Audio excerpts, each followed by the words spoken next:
Hi guys, my name is Winnie and welcome to the Wheelspin Podcast, the home of Formula One content and everything motorsport.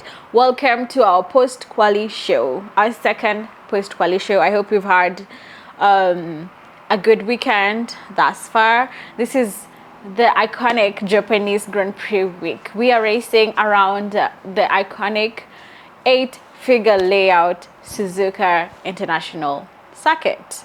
This is one of the best, still, a traditional classic old track in Formula One. Narrow streets, the narrow streets, the narrow track, bumpy, iconic corners. It's just a brilliant place to race. I think I have never heard of any driver that doesn't like driving around Suzuka, and the fans around the Japanese Grand Prix are sensational. I don't know if you guys have seen this video of this one of the fans, like on, I think even the official F1 page posted it, and then he was in like Red Bull gear, and then 1 second later he had a whole heart changed into Aston Martin. Oh my god, it's hilarious. Those fans around the Japanese Grand Prix are the best dressed with their, they always have cars on their heads, just some iconic and some really hilarious and very beautiful costumes all around the weekend.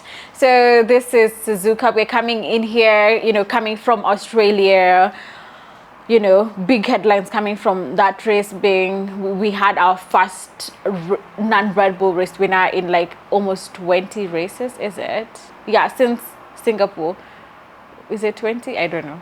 But it's been a minute since we've had a non-Red Bull, winner. Non-Max Verstappen, really. Like, he's been dominating excellently and dominantly. So, I mean, since Max retired from like a brake duct issue that they have said actually is not like a once-off thing. Like, it's something they're going to be monitoring. It's long-term. So that's also something to like watch out for.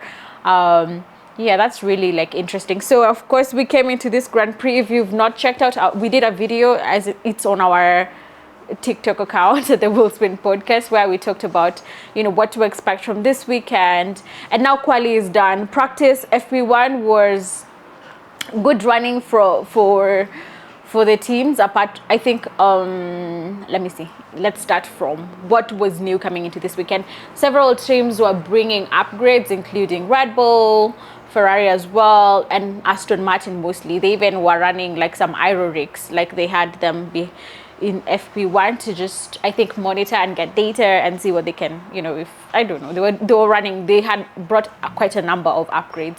So FP1 practice sessions, I think Aston Martin like got some decent running with Fernando Alonso, but I think with Lance they had some issue in FP1. And then FP2 happened, guys. Nothing really happened in FP2 because it rained before like FP2, and the track was damp. So it was either it was too wet for slicks and too dry for inters. Like, so it was like, I don't think the teams are going to get any valuable data since we were expecting rain for the Sunday race, but then now I think the forecast has changed to be like a dry race. So the teams were like, it's not making sense for us to go out there, waste really just gain, pick up mileage on the car and the power units and everything, while really we're not going to use that data. So, but the funniest thing would happen I know how weather forecast happens, but it changed that drastically. What if it also changed and then it rained on Sunday? That would be crazy. I think one of the best things I was looking forward to this weekend was like the cherry blossom, like the photos. I think I've just seen one that I really like from, I think it was Oscar Piastri, like the branch of the cherry blossom and his car zooming past. Yeah, so I think those are among the Mercedes weren't like conspicuously, Mercedes weren't bringing upgrades to this weekend as well. I think Haas, was Haas? No, I think they brought something. Williams as well. No, I don't know. VCAB were running a new floor. I think they're changing their floor for this weekend. Um, yeah, let's just go into what else. Let me see. Like, I think we can just go directly into reacting to the quali results. Mercedes, of course, Max Verstappen is on pole. Today he kind of needed to work for his for that pole lap. I mean, he said in the post quali interview that he didn't even do his best on that quali lap, but I still feel like he really had to push. And today Checo Perez was on it. Like, the gap to the pole lap was 600s, and that's impressive. Like, he really was on it, and I think he's had quite a good start to the weekend, and I hope that translates into race to race Sunday as well. Like, this is a year that Checo Perez really needs to do well. Like, to be honest, I know everyone, I mean, it must be so upsetting, like, for him to, everyone is talking about those changes that are going to happen, who's going to replace him at Red Bull. Like, no one is seeing as if Checo has a future with with Red Bull. I mean, okay, I mean, to be fair, he's not had the best of seasons, especially like last season, seeing as he was, very late into the season, we were still seeing him, struggle to fight for P2 in the Drivers' Championship with Lewis Hamilton, driving such a rocket ship, a car that had given them, like, has had rattled the record book, so it was not really looking very good for him. But this year he's been on it, and I hope he continues to impress. But I don't know if he continues to impress, will they still replace him? And in the same news of replacing the second driver at Red Bull, they could also be at risk of losing their main driver, who is Max Verstappen. I mean, of course, there have been rumors of Max moving to Mercedes. Toto is fueling that. I do not think that will happen, to be honest. Like, I don't see how Max would leave Red Bull. Like, I mean, come on, like, you are I don't think that would be like a very, very smart move. But, like, I mean, this is Formula One. We could wake up tomorrow and there are these drastic changes. And talking about that second seat at Red Bull as well, there have been like rumors about Alonso signing for Red Bull. That will be, I mean, historically Red Bull likes to sign young drivers. You grow them, that's the whole I think practice at Red Bull. But then I think we saw a departure of that with them signing Sergio Perez. Like, I mean, he was a bit older when they signed him. Signing Alonso, I don't think age should be a factor as long as they're delivering results. Then I don't know, would I like to see Alonso at Red Bull? That would be, I mean, I don't think it will happen, but like, that would be like an interesting thing to watch out for. But like, I think this whole, like, who's going to fill up that seat at Mercedes next year? Where is Sainz going? I mean, the driver market is going to be in shambles when, towards the end of the year. The other good McLarens were not, I mean, we expected them to go really well around here, and we have Lando Norris in P3. I mean, that's an impressive result. Atacama, I think they felt like they had so much more to give, and especially with Piastri as well. So I'm actually like excited. Ferrari, Sainz is also like very high up. Let me just for a minute. Let me.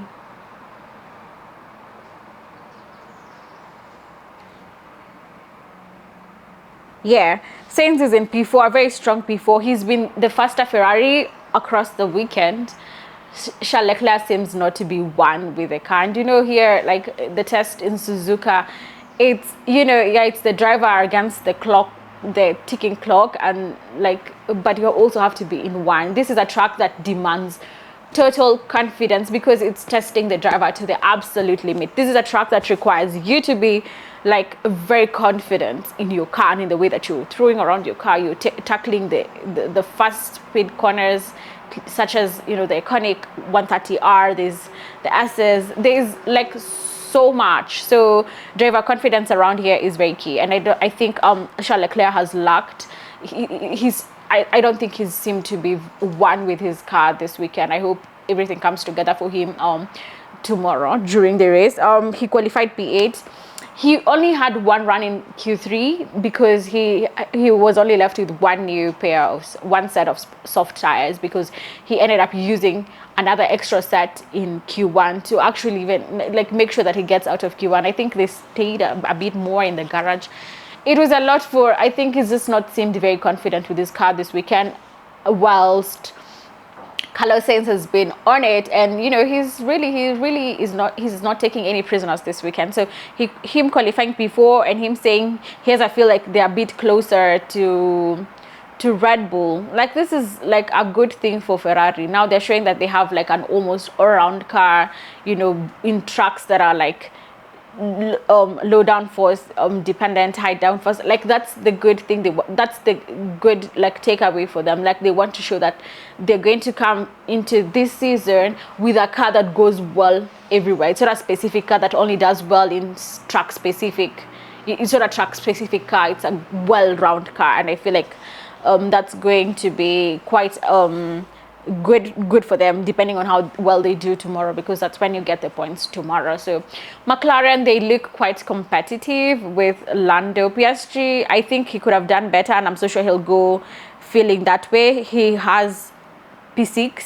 I feel like he will go thinking he could have done, much better. So that's something interesting to look out for. Strategy, I think mostly here around Suzuka, it's two stoppers. So we'll wait to see how many sets of tires they have left. We always put out a post on like what we think will happen strategy wise on mostly our Instagram page, at the Worldspin Podcast. Just play around, see how strategy will impact the race on Sunday, and see who's starting on a back foot, who has an tire advantage, and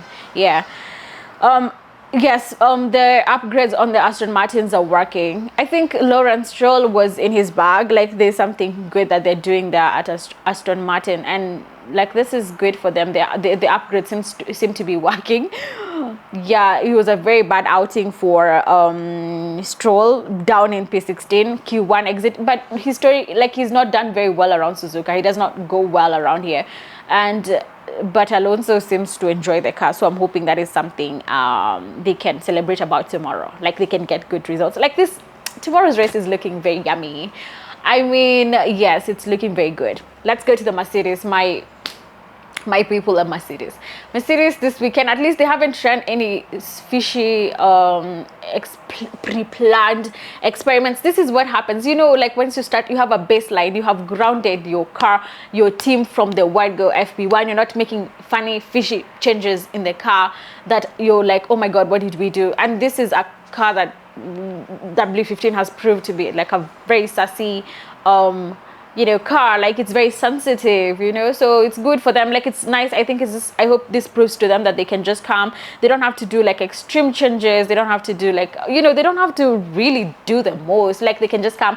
Is this working for us? Let's not try anything else. Like, okay, let's go on with it. We'll try out next weekend in the next Grand Prix. So that's good for them. They have a good solid baseline. Lewis Hamilton has had like a good practice sessions, and in quali as well. So I know they start quite down, but they all seem very positive for tomorrow. Lewis in P7 and Russell down in 9th. So now the quali head-to-head is 2-3-1. Yeah, so in favor of Russell. But like, Lewis really is, I'm so happy that when he gets his groove, like, once they're not running funny experiments on his car, yeah, he really does, show, his talent. So that's good. I'm actually so excited for the race tomorrow. And Tsunoda, of course, let's talk about Tsunoda. Oh my god, you know what, like, I've been saying, you see this whole Yuki, I don't know why people are talking about Yuki going to like getting that Red Bull seat or whatever. Yuki is worth the gamble. We've watched Yuki like mature, like, over the years. He came, I mean, of course he will always, have his funny and outbursts, and it's allowed. Adrenaline is high in the cars. They will always say all these things. And also we've noted like a shift in the way he handles things as well around when he's driving. I just feel like he's changed a lot, and he's for the better. If anything, his racing looks more mature now. There's no rash decisions to overtake and then end up taking yourself out or end up losing many more positions. Yuki is on it. Suzuka last year, he's of course he's running his home race as well. So it's amazing to see what he's done, and he's outqualified Daniel Ricciardo again, and I don't know, but I'm always, you know what, sign me up for anytime you would talk about. I don't like when people like the Yuki slander, but also call me for any Danny Rick slander. Like, no, like, no. Guys, I feel like Yuki is doing the best job he can for VCAP. He's qualified P10 last year at Suzuka. He was P9. I mean, and right now the grid looks so close. Yeah, so that's something applaudable, to be honest. Daniel Ricciardo didn't get like a lot of running time anyways. Yesterday his car, he didn't drive in FP1. So Ayumu Iwasa, a Japanese racing driver as well, he was raced in Formula 2 as well. He took the wheel behind the second VCAB car that belongs to Daniel Ricciardo. So in FP1 yesterday, we had a whole Japanese driver line up, yeah. And can I just say, I love Japanese drivers. There's something about it. They have just an aura. I like it. So I was out I did go the latest, was it last weekend, the Easter weekend, the WRC Safari Rally round that happened here in Kenya. And Takamoto Katsuta, yes, took P2, and I think I love the aura of Japanese. They're so lovely. I just want them to win all the time. So that's like, I'm just gonna say it. I think Yuki he doesn't even need to prove it anymore. This head-to-head is for 4-0. So Yuki is doing a brilliant job at VCAP, and I also would root for him to go to Red Bull if they're looking to sign a driver, if for anything, yes. So I think what else, for the other drivers, Ocon was really happy to get into Q2. That's impressive. I think they have a few upgrades with the Alpine. I think is it in their front wing? Yeah. So that's good. You know, they really started the season very poorly, but I think Ocon is really driving the wheels off his Alpine. And that's interesting to watch. But he will start the race tomorrow down in P15. He was really happy to get out of Q1. He really celebrated, but it's nice, you know. Yeah. Another props for me for this weekend is Bottas. Bottas really has won in Suzuka. He loves Suzuka. Qualified P13. Maybe he felt he could go further, but like, yeah, that's like brilliant effort from the Kick Sauber driver. Zhou was very unfortunate. I don't know, something happened. He finished in P20. Next week, like, we're going to the next race is in the Chinese Grand Prix. Yeah, we'll be back to China after a 4-year hiatus. And this will be the first time we have a Chinese driver driving at the Chinese Grand Prix. Zhou, I unfortunately don't think he'll be in Formula 1 next year, though. Yeah, unfortunately. Logan Sargent, guys. Okay, that's the other. So, Logan Sargent, if you remember last weekend out in Australia, Albon crashed his car, damaged his chassis. They didn't have a spare chassis. They still don't have it, but they say they have it at the Chinese Grand Prix, and also Alpine, apparently. They also don't have a spare chassis. I don't know what's happening with Formula 1. I don't know, is it like a budget issue? Is it like an operational issue? It's very risky. So right now they still don't have like a spare chassis, but like what happened is Logan didn't crash his car in Australia. So Albon took his chassis, whatever. This weekend, Logan Sargent is racing with the one they were repairing, that chassis, the one that's patched up, they gave to Logan. Logan crashed his car, damaged a few things in FP1.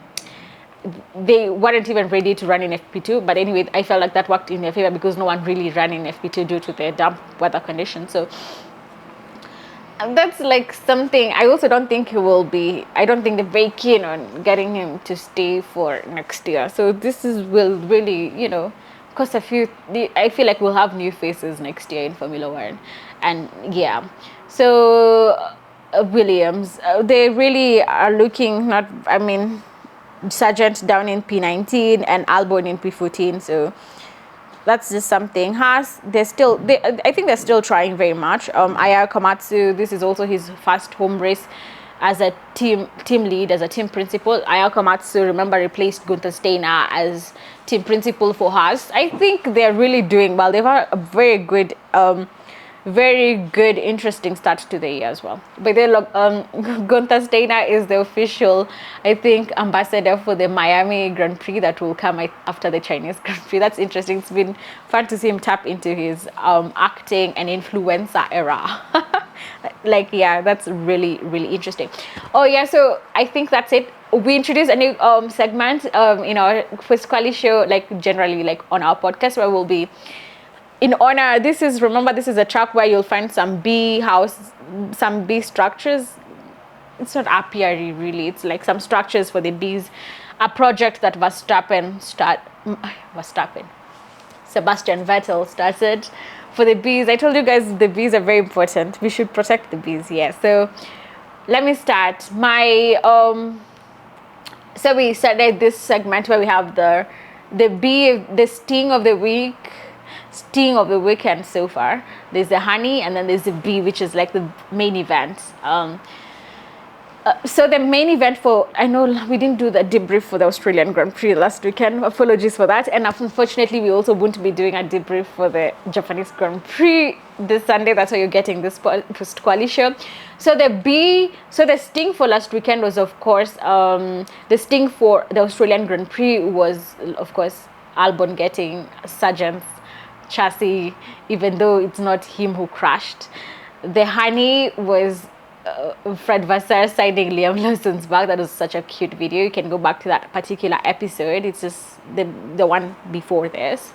And then the honey, the beef, like the whole crowning moment of that weekend was, of course, Carlos Sainz winning. And, you know, it was like it was not a very interesting race per se, but like we had like a new race winner, as in that's not Max Verstappen. And and George Russell crashing out again, like last lap. It's just something. So let's just go to the sting for this weekend. Let me start with the honey. The honey for this weekend is that clip that Williams posted of Logan Sargent and Albon having like a chat about Albon's cuts. They were comparing like lifespans to tire stints. So it was really funny. I think I'll post it here. So that's my honey of the weekend. The sting for this weekend, let me see, what will be the sting? I thought about it and then now it's like escaped my mind. The sting. But let me just talk about that cat video. So Albon was explaining to Sargent how like he has this cat. Albon even has a page for his pets. He has like, I think, birds and cats, and I don't know if he has a dog. So he says he's not home most of the time. So he's guessing like one of his cats will unfortunately like die soon. The lifespan is not really long. It was really a funny, like I can't even do it justice. The video is right, like we'll make sure we post up the video here. The sting for the weekend, I'm not getting it. The sting has to be the sting.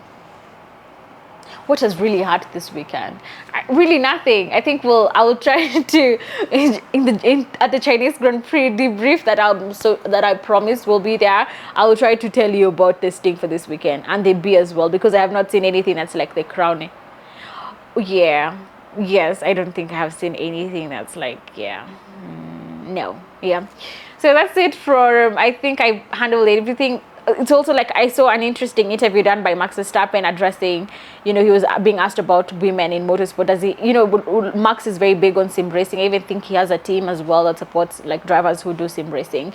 And he was being asked about like, the participation of women in motorsport. Like, and he was like, he doesn't like the approach of the F1 Academy series. Like, the cars are too slow, make them faster. And I agree I do agree. We need